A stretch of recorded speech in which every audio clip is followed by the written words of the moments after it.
Okay, I'm going to turn it over to Kim. He's going to be our last presenter talking about pool equipment tips and tricks related to your pool equipment. We made it this far, guys. Way to go. Does everybody have a sand filter in the room or a cartridge filter?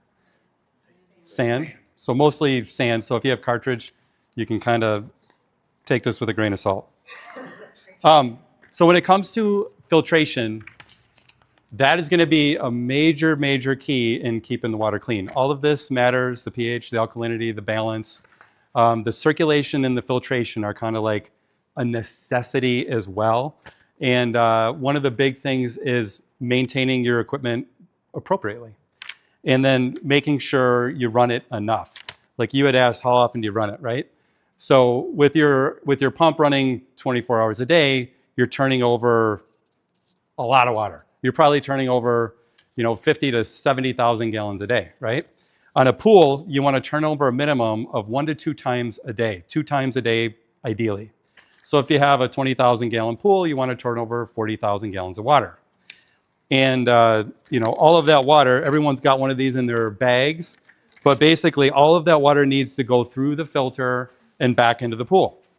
One thing that in conjunction with this is something called a variable speed pump, something that you'll be talking about in the event you need to replace your pump in the future. It's something that you can run, it's whisper quiet. A lot of people in this room probably already have them, I'm guessing.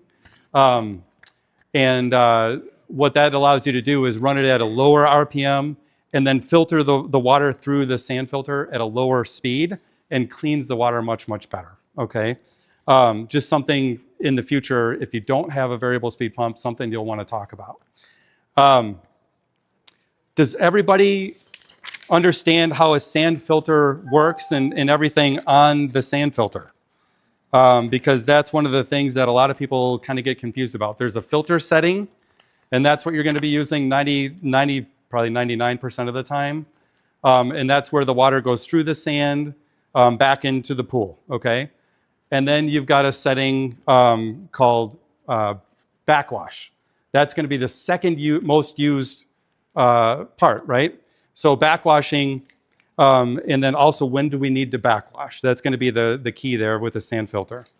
Backwashing is basically instead of the water going through the media, it's going to actually reverse, and it's going to come up through these bottom laterals, they call them at the bottom, and then stir up the material inside, whether it's sand or glass media, and it'll go out the what's called the backwash hose. There's a special hose shoots out of the pool.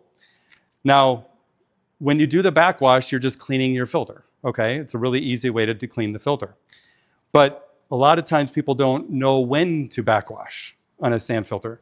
They'll do it weekly, they'll do it daily if there's the water that's cloudy. And what you're actually doing if you do it too much is you're making the filter too clean and debris goes right through it and back into the pool. So on the filters, have you all noticed there's a pressure gauge?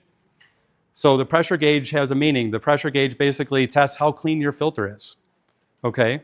So what you want to do when you first get your pool going, especially if you're new to it, is you'll run your filter and then you'll do a backwash and then you'll get your starting pressure, okay? And usually it's anywhere from 10 to 15 on that starting pressure. It usually has a 1 and then it goes to 20 and then, 1 and then a 2, and that stands for 10 pounds and then 20 pounds. When it's 8 to 10 pounds over a clean filter, so if it started at 10, you backwash at 18 to 20, okay? So that's kind of the key in maintaining your filter, which is key.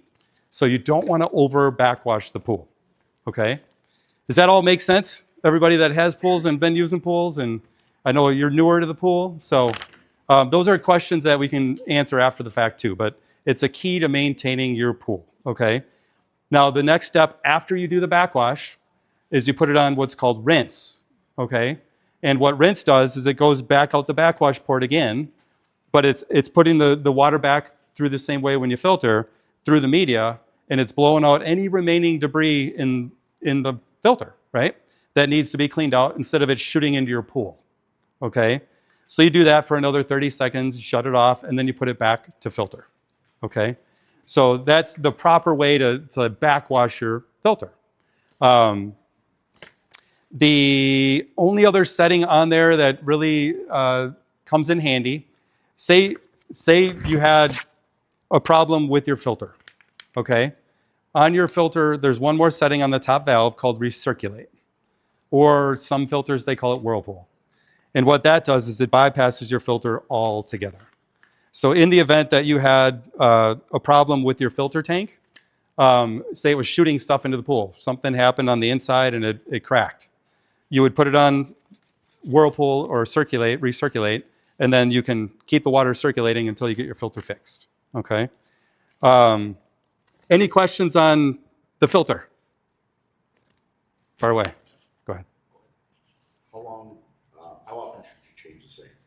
So you change the sand. If it's just standard filter sand, it's typically every 3 to 5 years. That's going to be the average, unless you're having a problem. You're having a problem where you've done everything right. You've gone through. You've even used the Pool Perfect, and it's very rare. But sometimes you can get a lot of chlorine demand in a filter, and it's just for some reason not going away. I have a country pool. Yeah.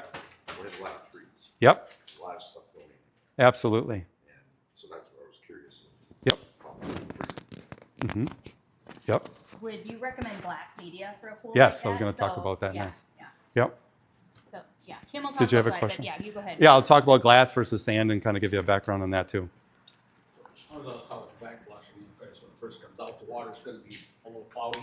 Yep. Once the water looks like it's clear, then that's sufficient for back. For a certain time frame or a certain length of time you should backflush. Great question, Randy. Typically, that's the answer I'm going to give you first, where you just said until it's clear.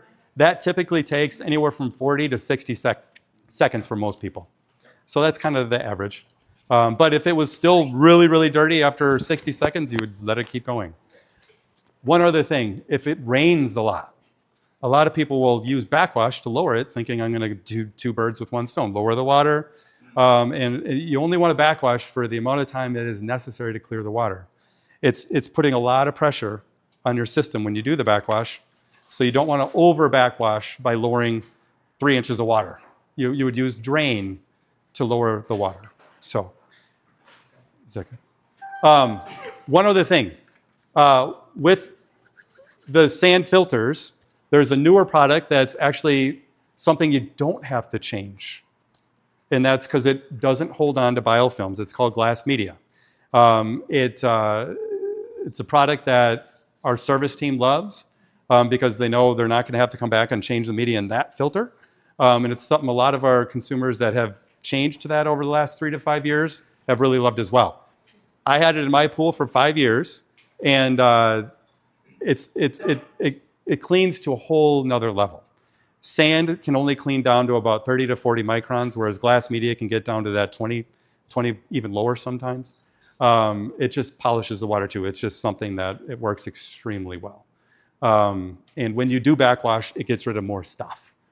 Because sand under a microscope, it actually has all these crystals on it, and those crystals break down and then it doesn't filter very well. Whereas glass, it doesn't really break down like sand does over time. So just another tip, in the event you ever need to change your media, I would look into the glass that we have. So, More questions on filters and pressure gauges or any of that stuff? I have a question. Yeah. On pressure gauges. If they are running high, is it probably because the gauge needs to be replaced? So, mine is at like 30, and even when I backwashed it, it's still up there. It's not moving. so the key is shut the pump off, and does it go to 0? If it goes to 0, your pressure gauge is working appropriately. If it doesn't, you need to replace it. We stock those and we have them at the counter. It's a very, very inexpensive fix. A lot of people don't even know what they're for or how they work. That's kind of why I wanted to talk about it, because if you do understand how it works, it's a great tool. But yeah, and there's something that it's a maintenance item. They can last 1 year, they can last 5 years. So you can expect to replace it, at least every other year or a couple of years. They just take a lot of a beating. So what you said earlier, at the beginning of the season, when you turn your pump on, to see what the gauge goes to, And then Yep. from there, when it goes up, that's when you do your back flushing. So yeah, so like startup, the normal startup would be get everything running, get it primed, get it running, and then shut it off, put it on backwash, turn it on, let it do a backwash cycle, and then do a rinse, and then turn it back on, and then you'll get your starting pressure. Then you'll know, okay, we're starting with a brand new, clean, fresh filter, and then we know our backwash point is 8 to 10 pounds higher than where you started. That's kind of the key. That's the key. And if you ever forget, you can always bring a sample in, and we'll go over that. Because it's not something you're probably going to remember. But you do have a little sheet in your bag. And there's also a little tutorial on how to manually vacuum, which we can go over in person as needed. I thought I heard something about single-speed pumps not being allowed at some point. Is that a thing? Single speed pumps, you're not going to be able to purchase.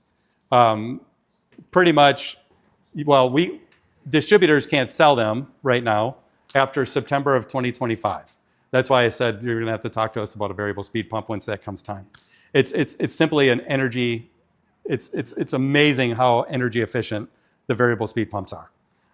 If you're running that 24/7, and it'll pay for itself in 2 years. And the pumps themselves, the motors, they run so much quieter, you can hardly hear them running. And your energy savings are anywhere from 50 to 80%. So it's dramatic. So a variable speed pump is huge. Yes, Mr. Kemper, they will be outlawed and are pretty much getting to that stage. Yep. Any other questions? Okay, most of you guys know we do free water testing and analysis. Bring your water in anytime. We're more than happy to help you guys out. We have a full service department. If you ever need any service, it's likely you'll get Elise on the phone. There is a card in there, so if you guys have any questions on UV, or if you want to change your sand over to glass media, you can do it yourself, or we're happy to help you as well. So there's a card in there for that. You have anything else, Kim? I have one more raffle. I don't think so. Okay. Yep.